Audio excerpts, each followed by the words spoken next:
Well, Crohn's disease and ulcerative colitis affects more than 1 million people, including their families, right here in SoCal alone. The conditions have a major impact on a person's GI tract, which can be severe. Organizers are raising awareness and funds, and our own Marina Jerica is here with a special guest. Good to have you both. Thanks, Amy. So over the next few weeks, thousands of people in Orange County and Los Angeles will lace up their shoes and walk to raise awareness and funds for the Crohn's and Colitis Foundation. Two painful and chronic conditions that impact over 3 million Americans across the nation.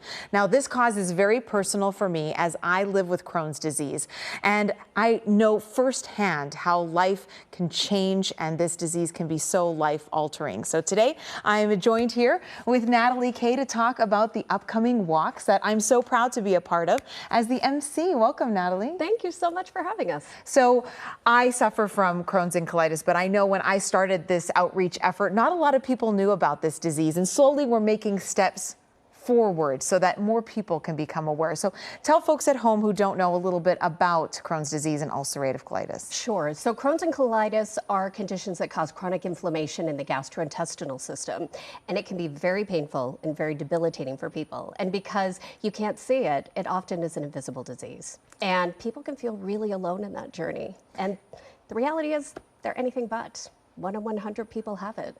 And a lot of people don't realize that. So many people, unless someone is affected by it or someone they know is affected, it's an invisible disease. And like you said, it's just dumbfounding how so many people don't know about it. It really is. And with that kind of an incidence rate, even if you don't think you know someone with Crohn's or colitis, you absolutely do. They're just not talking about it. And I think one of the things that's incredibly concerning is that the largest growing patient population right now are children.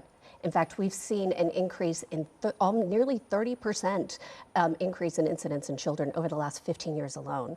And that's why a support group like the Crohn's and Colitis Foundation is so important, because we feel like we're a family. I've been on the board and involved with CCFA and probably 22 years now. So It's been a long time. And every time I move to a new place, it's wonderful because I'm able to find the help I need. I'm able to find support groups I need, doctors I need, and your foundation is critical for doing that. And tell me a little bit about symptoms and what people can start to feel. I know that I went through about a year of trying to diagnose it before we finally did get it diagnosed, and that's why the foundation is so important, especially for those younger generations. Yeah, so it could be abdominal cramping that doesn't go away. It can be nausea. It can be a change in bathroom habits, but what it absolutely needs to be is evaluated by a medical professional. So people can go to our website, crohnsandcolitisfoundation.org, and they can use our medical expert tool to find a reputable gastroenterologist in their area.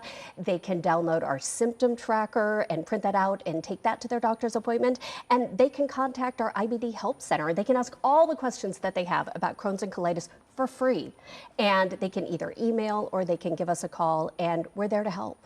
And Natalie, I say this every single time, I would not be here still today if it wasn't for the Crohn's and Colitis Foundation. So, these walks that are coming up are so powerful as they bring together patients and families and supporters who are all pushing for this one thing. We're trying to find a cure. And I've been a part of this team for over 2 decades. So I'm going to be the MC. The OC Walk is just right around the corner in Orange County. And then LA is just a short time after that. So tell me a little bit about the walks. Yeah, we are so excited to have you and so excited for the walks coming up. So the first one is going to be in Orange County on Saturday, May 17th, 10 a.m.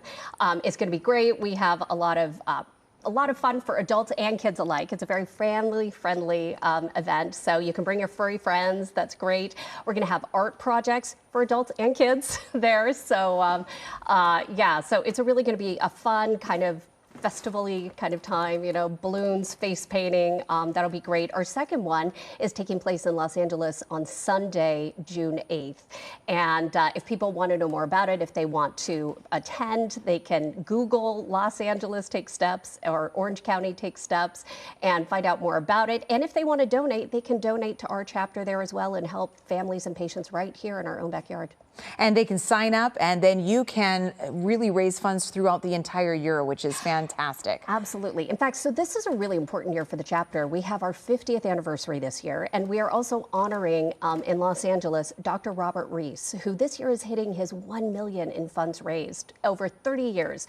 So the important thing with that is that, you know, he didn't raise all that money. He raised smaller amounts in the beginning, and it just added up over time. So people can make a difference by raising those small amounts. And I think you've seen that as well in your fundraising. Definitely. You just keep fundraising and keep getting the awareness out there. And thank you so much for being with us today. And I hope to see everyone next weekend, May 17th, out in Irvine, and on June 8th here in Los Angeles. Back to you, Amy.